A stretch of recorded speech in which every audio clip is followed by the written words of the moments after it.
My name's Chris Neto. It's a real privilege to play for you guys tonight like this. I wouldn't normally talk about this kind of stuff if I didn't write songs about it. I'm spellbound by your cold pinky flowing into the index and thumb, pinching the dark rims of your reading glasses.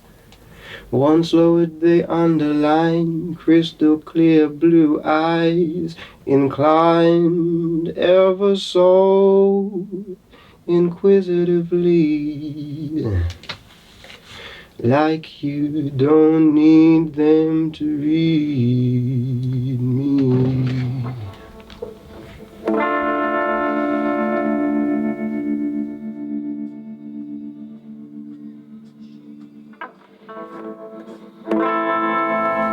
So let's take a ride and get out of this place. The city air never favored us anyway.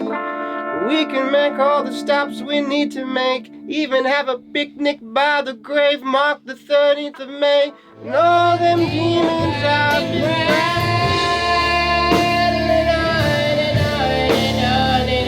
about. We can leave them to haunt Gilbert's Western place.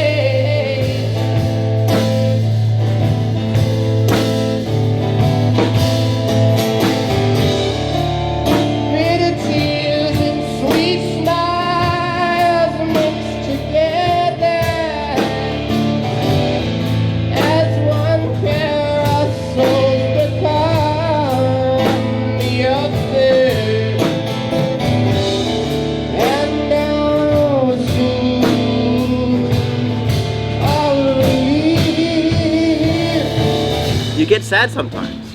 Like, that's not a bad thing. It's not a bad thing to feel sad. Like, it feels bad, but that doesn't mean it's inherently bad. It's just a part of being human, right? I want to try to create like a version of this that is totally messed up. It's kind of cool though. I like the wall. It might be too wacky, but this is what we're here for. We're here to be wacky, baby! Let's get that wacky! Music that has an undercurrent of something that is to be gleaned, that's not necessarily inherent in the music itself. It's kind of like you give the listener 90% and then they make up the extra 10% to get the 100% kind of thing, you know?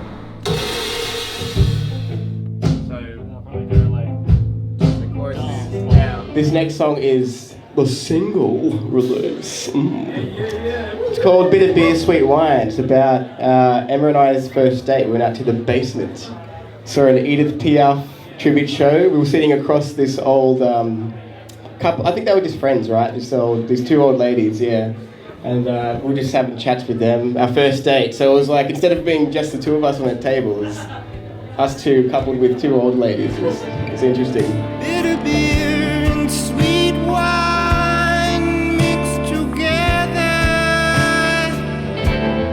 as one pair of lips become the other. When it comes to articulating emotions, language is somewhat limited, and music breaches those limitations a bit, you know, in a way that you can't really consciously comprehend.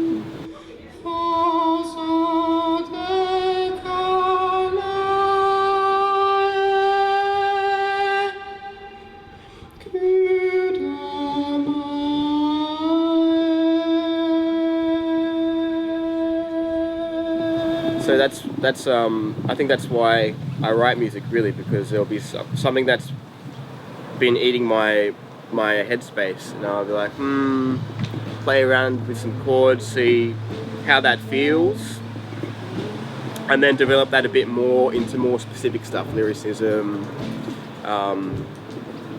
melody, what say you, you know. Thank you very much. Ladies and gentlemen, one more time for Chris Neto. Give it up, give it up.